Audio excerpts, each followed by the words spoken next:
Hello dear students, मैं अनिल भारती। तो आज मैं आपसे बात करूंगा क्लास 12 सब्जेक्ट केमिस्ट्री और केमिस्ट्री का सेकेंड चैप्टर सॉल्यूशंस में। तो आज का जो पॉइंट है जो स्टार्ट करेंगे सॉल्यूशन चैप्टर से, सॉल्युबिलिटी से, यानी विलेयता, या उसी को कहते हैं ठोसों की द्रव में विलेयता। तो ये है आपको ठोस की द्रव में विलेयता या विलेयता। तो किसी पदार्थ की वह मात्रा जो 100 ग्राम विलायक को संतृप्त करने के लिए आवश्यक होती है उसे उस पदार्थ की विलेयता कहते हैं। किसी पदार्थ की वह मात्रा जो 100 ग्राम विलायक को संतृप्त करने के लिए आवश्यक होती है उसे उस पदार्थ की विलेयता कहते हैं। अब है विलेयता को प्रभावित करने वाले कारक। विलेयता को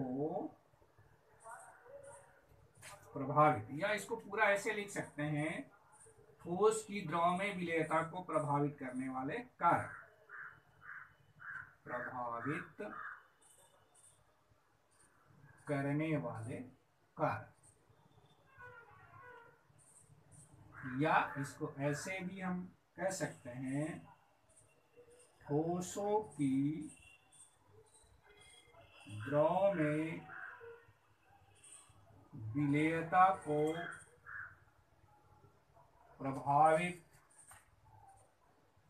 करने वाले कारक।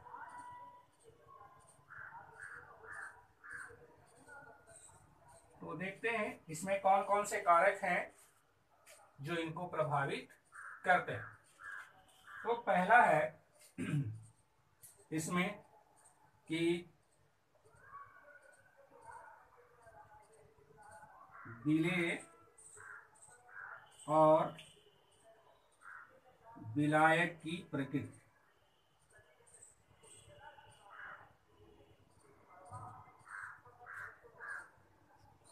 तो विलायक मुख्य रूप से दो प्रकार के होते हैं, ध्रुवीय विलायक और अध्रुवीय विलायक। जिस विलेय की प्रकृति विलायक की तरह होती है वह उसमें घुलनशील होते हैं, अर्थात ध्रुवीय पदार्थ ध्रुवीय विलायकों में विलय होते हैं और अध्रुवीय पदार्थ अध्रुवीय विलायकों में विलय होते हैं। दूसरा है ताप का प्रभाव, इफेक्ट ऑफ प्रेशर, यानी ताप बढ़ाने पर ठोस की द्रव में विलेयता बढ़ती है। जैसे ठंडी चाय की तुलना में गर्म चाय में चीनी जल्दी से घुलती है। तीसरा है दाब का प्रभाव, यानी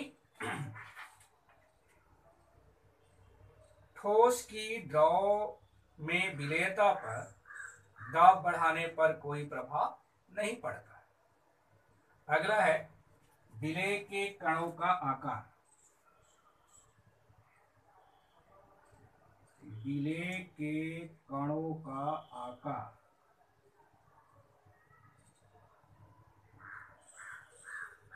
बड़े कण की तुलना में छोटे कण विलायक में शीघ्रता से घुलते हैं। जैसे बड़े कण के चीनी की तुलना में छोटे कण के चीनी जल में जल्दी से घुल जाते हैं। इसके बाद है पांचवा सम आयन प्रभाव, कॉमन आयन इफेक्ट। विलयन में समान आयन की उपस्थिति में ठोस पदार्थों की विलेयता घटती है। अब आगे बढ़ रहे हैं। ये था आपका ठोसों की द्रव में विलेयता। अब चल रहे हैं गैस की द्रव में विलेय।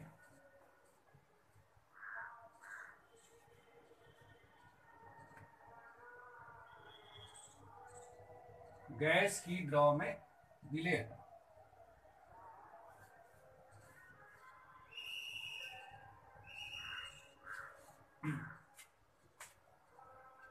निश्चित ताप और वायुमंडलीय दाब पर किसी विलायक के निश्चित आयतन में घुली हुई गैस के एसटीपी पर यानी स्टैंडर्ड टेम्परेचर प्रेशर पर आयतन को गैसों की द्रव में विलेयता कहते हैं। अब इसको भी प्रभावित करने वाले कारक हैं। तो गैसों की द्रव में विलेयता को प्रभावित करने वाले कारक।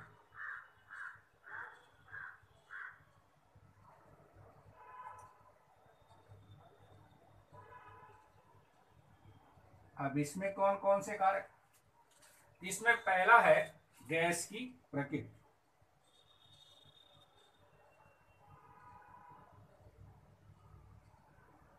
तो अब गैस की प्रकृति का अर्थ यह है कि जो गैसें विलायक में आयनित होती हैं वह विलायक में शीघ्रता से घुल जाती है, मिल जाती है। दूसरा है विलायक की प्रकृति।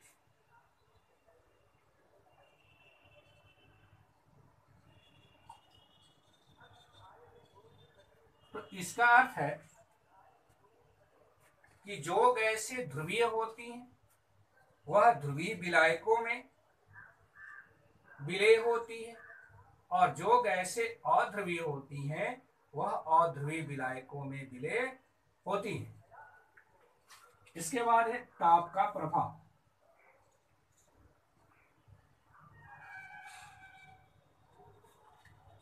तो ताप बढ़ाने पर गैसों की द्रव में विलेयता घटती है। अगला पॉइंट है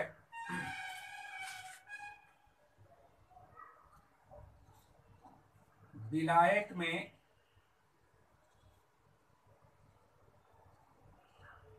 अन्य पदार्थों की उपस्थिति। यदि विलायक में कोई अन्य पदार्थ मिला देते हैं तो गैसों की द्रव में विलेयता घट जाती है क्योंकि अन्य पदार्थों की उपस्थिति से गैस जो होते हैं विलायक में कम घुलते हैं। इसके बाद है अगला पॉइंट है दाब का प्रभाव।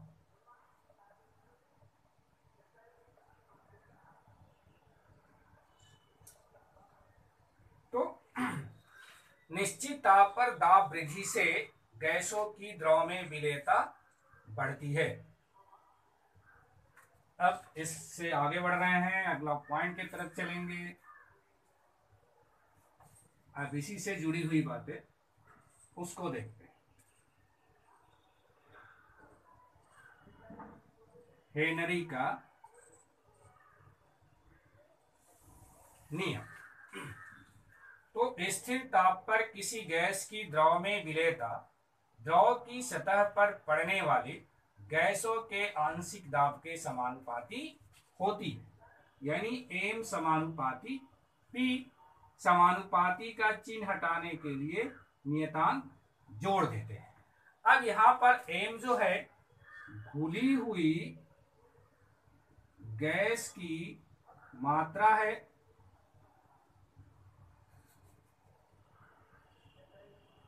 और P है साम्य पर आंशिक दाब और जो K है ये समानुपातिक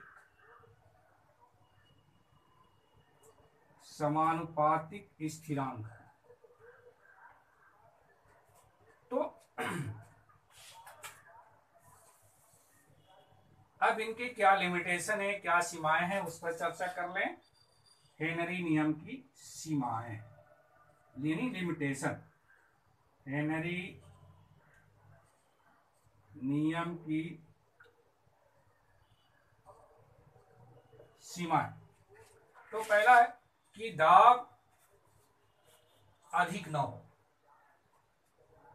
यानी दाब को अधिक हो जाने पर विलेयता प्रभावित होने लगती है। दूसरा, ताप बहुत कम न हो। और तीसरा कि गैस विलायक में बहुत कम विलय हो। और चौथा, गैस की अधिकतम या कह सकते हैं गैस की जो आणविक अवस्था में द्रव व गैस दोनों अवस्थाओं में समान।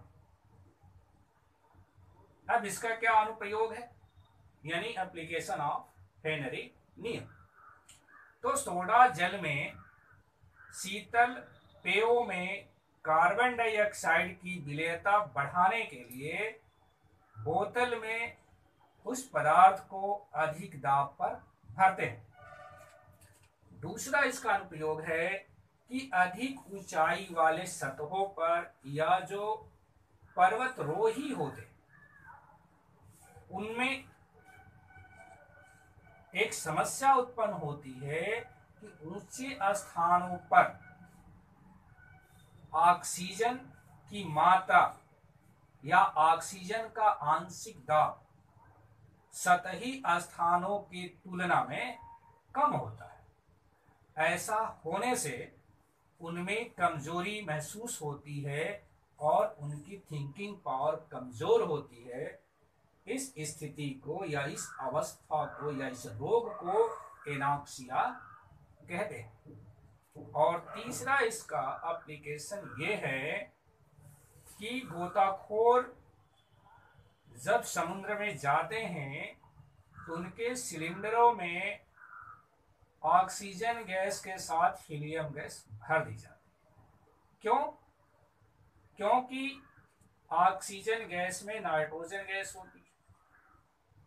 तो जब गोताखोर नीचे जाते हैं तो श्वसन क्रिया में जब ऑक्सीजन को लेते हैं तो उनमें नाइट्रोजन गैस होती है और वह गैसें हमारे ब्लड में, रुधिर में तेजी से घुल जाती है और शोषित हो जाती है। और जब वो व्यक्ति यानी गोताखोर जब पानी से ऊपर आता है तब दाब घट जाती है।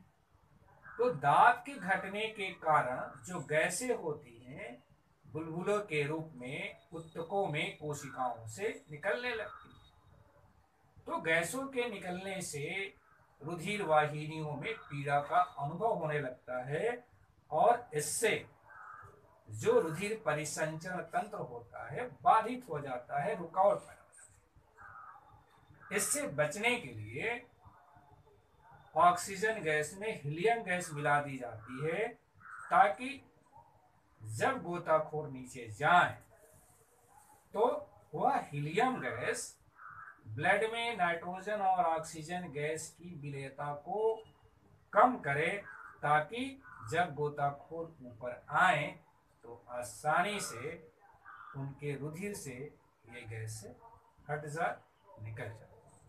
तो डियर स्टूडेंट्स, आज हमने आपसे बात की विलेयता अर्थात ठोसों की द्रव में विलेयता, इनको प्रभावित करने वाले कारक, और गैसों की द्रव में विलेयता और इनको प्रभावित करने वाले कारक, हेनरी का नियम, हेनरी के नियम की सीमाएं और हेनरी नियम का अनुप्रयोग। तो मिलते हैं नेक्स्ट वीडियो में अगले नए पॉइंट के साथ। आज के लिए इतना ही। तो दैट्स ऑल, थैंक यू।